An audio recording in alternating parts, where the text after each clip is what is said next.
support they deserve.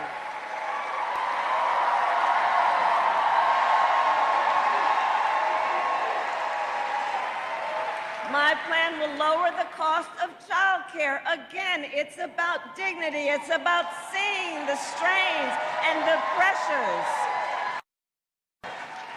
We will cut taxes for small businesses because our small businesses are the backbone of America's economy.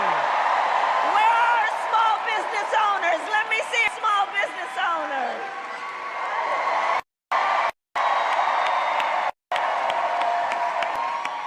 And we will lower health care costs, because here's where I believe access to health care should be a right and not just a privilege of those who can afford it.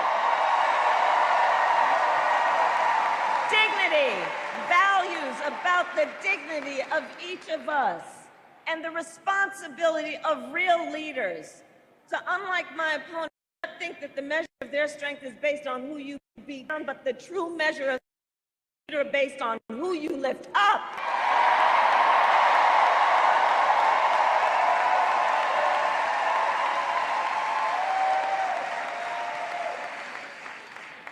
And then you got Donald Trump, who...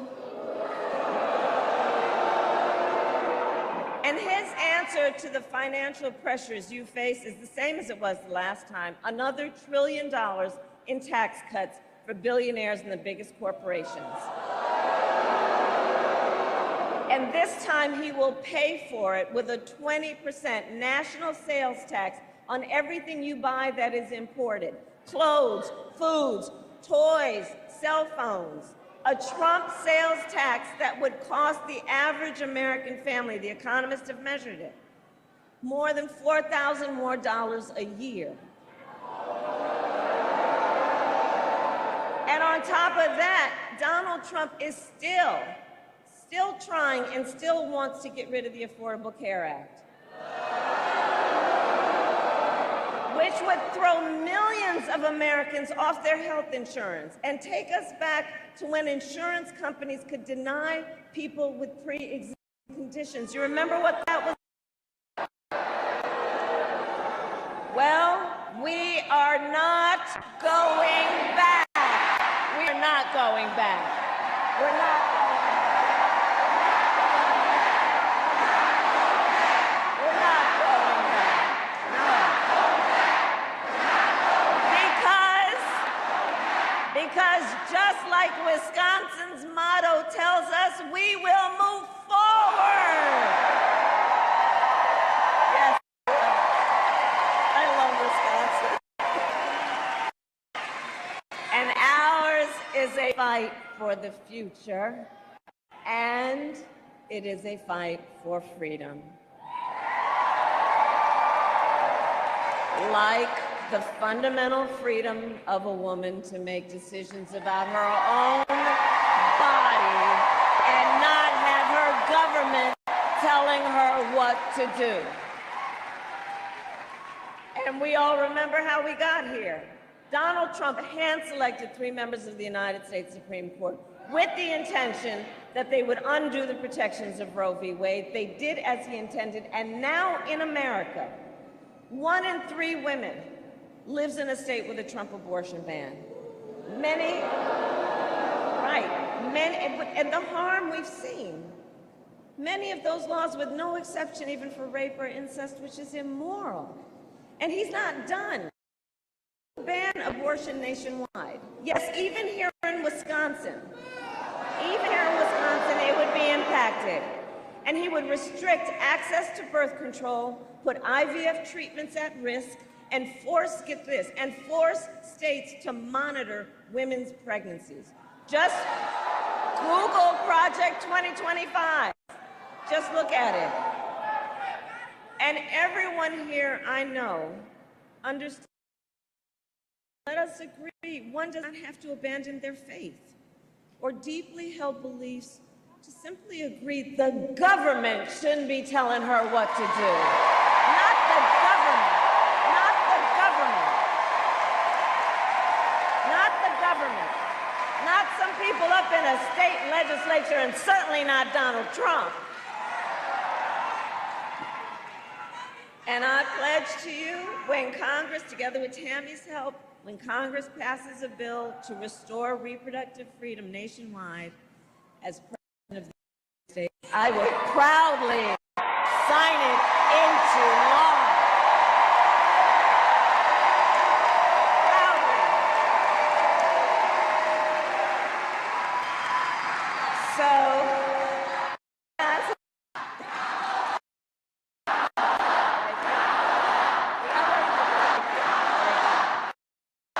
So Wisconsin, I am asking for your vote. I am asking for your vote. And here is my pledge to you. As president, I pledge common ground and common sense solutions to the challenges you face. I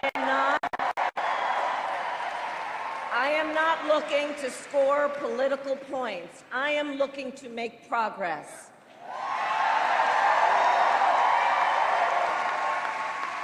And I pledge to listen to those who will be impacted by the decisions I make. I pledge to listen to experts, to listen to people who disagree with me.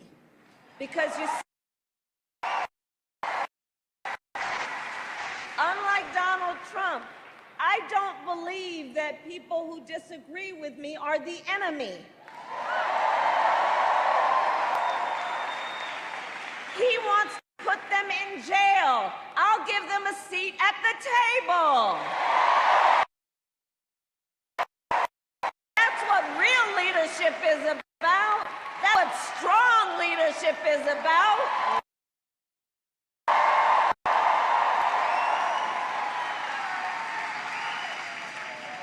And I pledge to always put country above party and self, and to be a president for all Americans.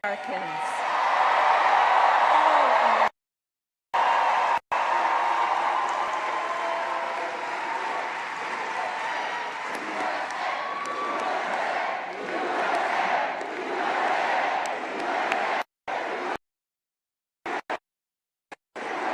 So that is my pledge to you, Wisconsin. And I ask you a question. Who here has already voted?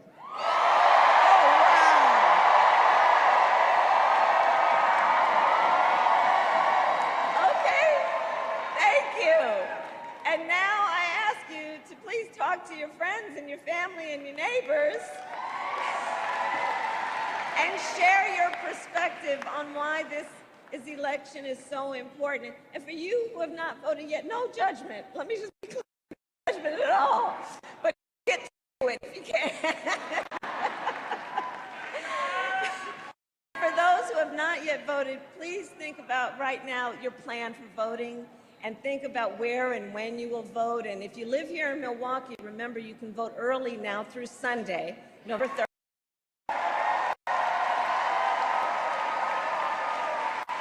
Go to iwillvote.com for all the information you need, including when to vote and where to drop off your absentee ballot, because we need everyone in Wisconsin to vote. You are going to make the difference in this election. You will make the difference. You will make the difference. So listen, it all comes down to this. We are here together because we love our country. We love our country. We love our country. And when you love something, you fight for it. You fight for it. And I do believe it is one of the highest forms of patriotism, of our expression for our love of our country, to then fight for the ideals of our country and to fight to realize the promise of America. That's what this is. And I have always believed in our nation's promise because I've lived it. You know, I grew up a child of the civil rights movement. My parents would take me to marches in a stroller. And there were, at those marches, we all know, people from every walk of life coming together to fight for freedom and to fight for opportunity. You know, growing up, I saw how hard my mother worked to raise her two daughters to have the same chances that our country gave her. And I was blessed to have family by blood and family by love, right? Who instilled in me a sense of community and compassion and faith. And I've spent my life fighting for people who have been hurt and counted out, but who never stopped believing in our country that anything is possible. I have lived the promise of America, and today I see the promise of America in everyone who is here, in all of you, in all of us. We are the promise of America. We are the promise of America. It's the fathers and mothers and grandparents who work hard every day for their children's future, in the women who refuse to accept a future without reproductive freedom, and the men who support them.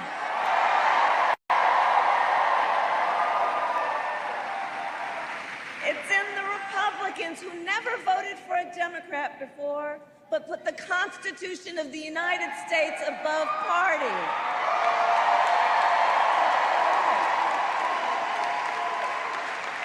I see the promise of America in all the young leaders that I see right now who are voting for the very first time. Raise your hand.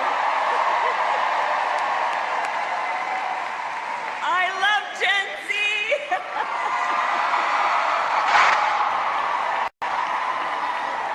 I really do. Here's what I love about you guys. You are rightly impatient for change. I love that about you.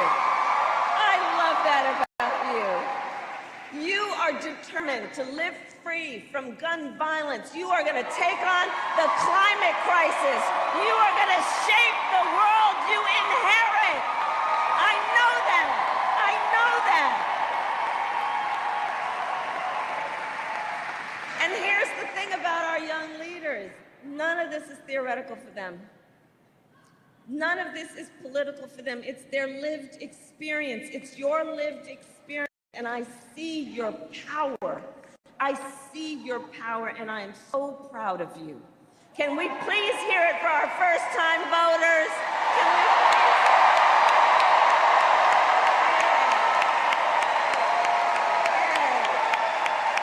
and those who will be first-time voters.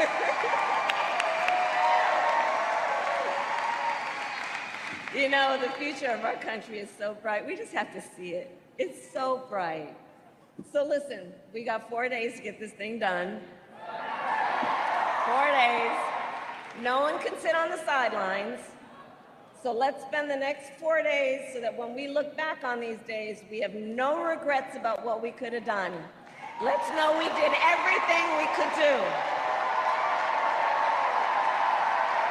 So let's knock on doors, let's text, let's call, let's reach out to family and friends and classmates and neighbors and coworkers. And here's a request that I have in that process. And while we are doing all of that, let's please be intentional about building community. Let's please be intentional about building community. You know, there's something about this whole Trump era, and it's you know, it's made people feel like they have to. It's been powered by the idea that Americans should be pointing their fingers at each other. You know, and to make people feel alone and make people feel small. When we all know that we all have so much more in common than what separates us.